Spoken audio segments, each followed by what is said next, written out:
Well, now that the cameras are rolling, I can't just pour a millimeter because it'll look like I'm pouring for someone who doesn't like whiskey. So I got to pour a proper glass. Like a little happy brown facilitates the conversation every time.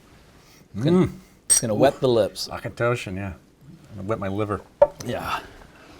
All right, well, it's Sunday morning. I can't think of anything better to do than grab our shotguns and scream at some clouds and bemoan and wail about the topic of old man fans, which you and I definitely both qualify as. And obviously, there are larger problems to be addressed in the world than the trials and tribulations of fans who are disappointed with the direction of franchises. Like, all right, find a real problem. But as people who love great books and love great movies and TV, video games, etc., and the history of these franchises, I thought it'd be fun just to kind of get warmed up with the role of old man fans. Do they have a leg to stand on? What are the causes for optimism, like the green shoots? What are the things that cause you rage, etc., and so forth? So yeah, I guess first question, at a certain point, should old man fans just kind of let some of these things go? Or is it the time to be like, no, I know a hell of a lot about this shit. Listen to what I have to say. Like Walt Kelly said in Pogo, we've seen the enemy, and he is us, right? Yes. I mean, it's hard to say because we have so much purchasing power, being these old, desiccated white men, these syphilitic, lead-poisoned monsters who just should be sent to the hills. On the other hand, we just don't speak the language that's coming up from the bottom. There's a completely new way of communicating and being a fan, and new properties that people latched onto that are enormous, that we know nothing about. So we're sitting here trying to propagate our version of Star Trek and Star Wars and everything else, and that's great. I mean, we've had that for years and years and years, every single minute of my waking life since I became a conscious entity. On the other hand, we have an outsized effect on how this stuff is regarded and how it is put in everybody's face. We wanted the world at one point to look like Comic-Con 1990. That was a wonderful... We dreamed about it coming true one day. Every time I walked into my comic book store and like Peter David was doing a signing of Incredible Hulk issues in '89, I'm like, oh, this is a little island of me culture that wasn't represented anywhere else. And we got noogies in school for liking the Hulk and collecting Transformers and stuff like that. I remember getting hazed at my boarding school for having posters of like Wolverine slashing Captain America's shield and coming back and it being like, slashed to ribbons or vandalized or whatever. But you were persona non grata if you liked any of this stuff. And now, right, to go from that, being 12, 13 years in that world, and to quote the cultural critic James Hancock, who says, I hate the fucking world the way it is now because this shit's ubiquitous. I always dreamed that comic books would be mainstream because in the 80s, reading Chris Claremont or Walt Simonson or whatever, or John Byrne, any of these great runs, Frank Miller, like how come the whole world can't see what we can see, that these fictional settings are so dramatically compelling, so exciting, so dynamic. And now that the dream has come true, I guess be careful what you wish for, because I kind of loathe and despise it. Not because I think that in itself is bad, but it's drained all the vitality out of all of the forms of quote-unquote adult entertainment. I remember going to see Spider-Man No Way Home, and a guy with gray hair sitting next to me moaning in sexual ecstasy throughout it every time he saw Daredevil or every time he saw one of the other Spider-Man, and he was having a genuine erotic experience. He was writhing in his seat, and I was disgusted. Not because I don't like Spider-Man, but just like, I also want Chinatown. I also want The Godfather. I also want The Deer Hunter. I don't want to live in a world dominated by Spidey, as adorable as Spidey might be. But I guess maybe that's just a sign of, at age 45, finally trying to maybe grow up a little bit. Like maybe it's time to have like a mistress and drink brandy and let him go hunting and that sort of thing, and let all this stuff go and read Ernest Hemingway novels and that sort of thing. I've wanted nothing more than to wear a monocle and a silk robe. Look like a James Bond villain or an Indiana Jones villain. Right. Riding pansy when I don't know a horse or something like that. The thing is that we had something of a balanced breakfast when we were kids, because you know what? I did watch, we watched Rocky when we were a kid, but I watched Chinatown pretty early.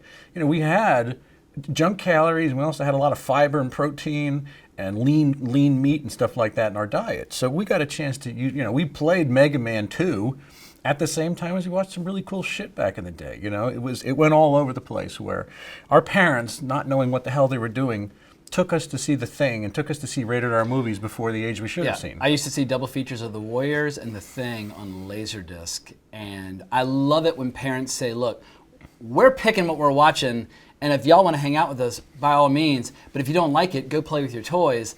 Whereas now you see like a 5-year-old petulant boy emperor demanding what the entire family watches, and I'm like, no, like, fuck you, you're 5, you don't know anything about movies. Like, I'm going to teach you about movies by exposing you to some cool stuff. Well, what are the causes for optimism? What are the green shoots? What are new franchises, new concepts, new ideas that get you excited, where you feel that jolt of electricity going through your body, where you remember what it's like just to be not a commentator, not a critic, not a filmmaker, but just somebody sitting in the audience just being carried away by a great movie-going experience? I got my ass kicked when the Harry Potters came out. Didn't read the books.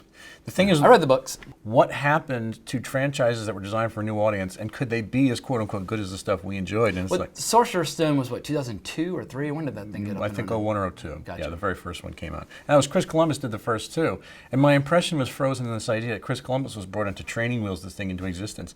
Flash forward 3 or 4 movies ahead, you got Cuarón in there, and Mike Newell. These things slap. They kick ass. They were great. They cast them so correctly. They used the same production team, the same actors. It was the same people making But the from same movie. movie 5 onward, it's all been the same filmmaker, and each one gets more bland Yates. and more. Yeah. I cannot stand his approach to those movies. You know, But Cuarón did the good one. Cuarón did the good one. Newell did a good one too. Yeah, no, there's some good ones in there. That's the thing. I mean, I take it as a Azkaban, Prisoner of Azkaban. was their one. it was a gestalt thing for me. My point was, is I watched something as a hideous old man. Like, there's your gigantic, you know, maximal fiction arc designed for kids today, where kids live. And the best part of it, that was those movies aged with the kids, because Daniel Radcliffe starts off in 2002, and he looks different. They fucking nailed it, man.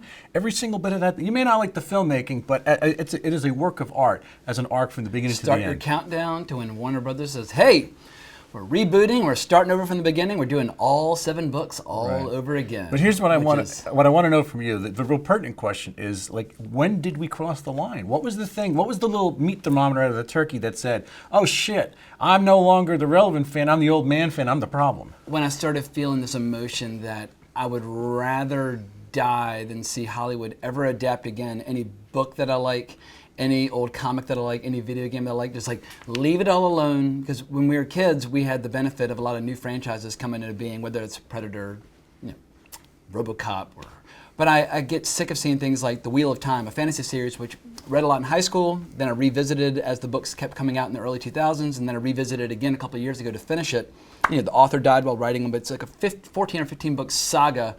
That's one of the great fantasy sagas. And when I saw how Amazon basically just kind of shouted out as an afterthought in this unrecognizable kind of bland garbage, it's like, yeah, please leave everything alone that I like, just because I'd rather just read the books than, I guess it just hurts too deeply when you see something you love get destroyed. And so it's easier just to be hard and evil and to say, leave it all alone, create new stories, stand on the strengths and the merits of your own creation, as opposed to borrowing from the past and basically standing on their shoulders. Yeah. Star Trek was the one thing that seemed like, it didn't occur to me I was out of step with current tones. It didn't occur to me that Star Trek itself was out of step with current tones.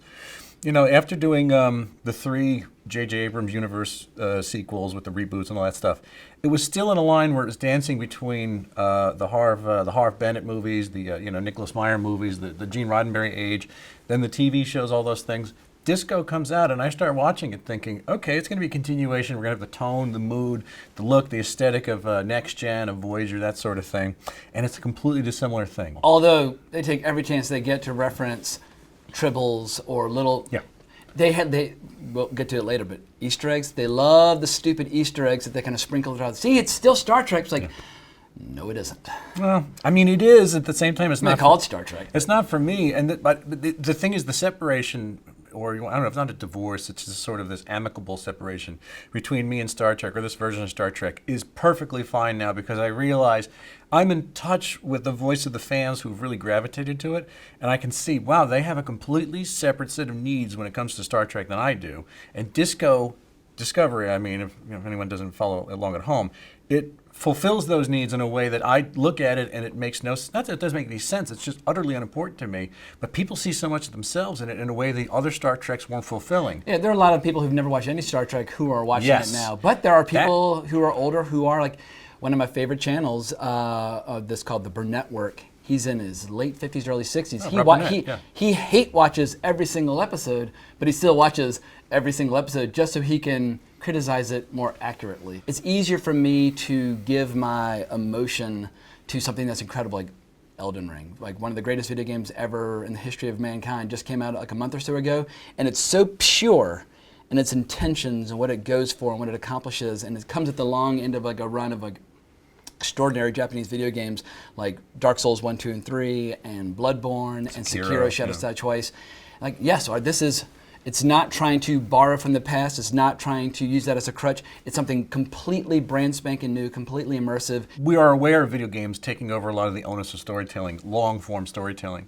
But we don't give it the credit it deserves. You know, I do. Yeah. Oh, you do, right. Yeah. But it's like entities that observe culture put video games into a different silo. It's a common complaint in movie reviews. They say, oh, the special effects made it look and feel like a video game. Like, you don't realize that's actually a compliment, because a lot of video games are 1,000 times cooler than these stupid fucking movies. People don't I mean, maybe it occurred to me 7 or 8 years ago where it's like, okay, not only is there a superlative, and as much as a Pixar movie amount of work goes into a video game, but you know, you're talking about 60 hours of story sometimes, 70 hours of story. Yeah, Elden Ring about 200, yeah. 200 hours of story, right? It's like, imagine the R&D that goes into that, the man hours going into programming that. You get a guy like George R.R. Martin wrote the Bible on it, right? Yeah. He's the guy that comes in. He collaborated with Miyazaki to create the world. Yeah, that's amazing. And so, you know, you don't realize that you're reading a book series when you play that game. You don't realize that you're watching 7 movies when you play that game.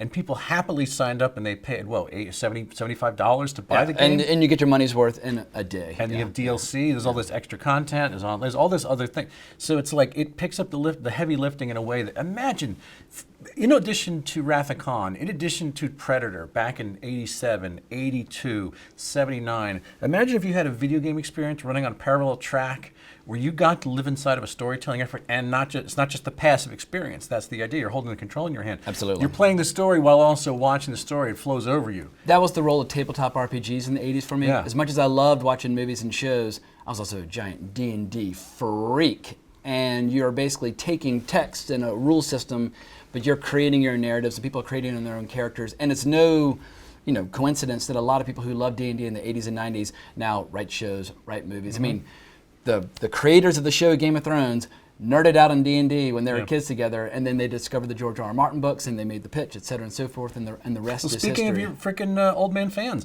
the D&D people have subtly done the same thing. They've infiltrated like the comic book nerds. You know, if you got Joe Manganiello running that D&D game with an A-list room in a basement somewhere, well, that's fucking awesome. That's crazy. So those guys did the same thing the comic book people do, but Manganiello looks so much cooler doing it. Yeah. Right? For some reason, D&D, which was even worse than comic books when we were, you talk about the noogies you'd get noogies times 2. Oh, yeah. If you played D&D, but now it's like, now there's rock star. Wedgies to the point where your whitey tighties would get torn. Yeah, it was not the way to meet the ladies in the 80s, but I embraced it all the way. I mean, I lived in that world my entire childhood, up through I almost got thrown out of my fraternity because I converted a large chunk of it into being a D&D crew, and I had a secret meeting behind my back where they almost 9/10th'd me out of you have to have 9/10ths of the house vote against you to throw you out. But I get excited about things like A24 now having movies in the multiplex. Wow, like they used to be art house, but now they've got a movie like Midsommar, a couple of years ago, which can play to big box office. That's a cause for optimism. Or when I see the Criterion Collection having such a almost cult-like presence online, with so many young film fans falling in love with movies just through their taste and selection, that's a cause for optimism.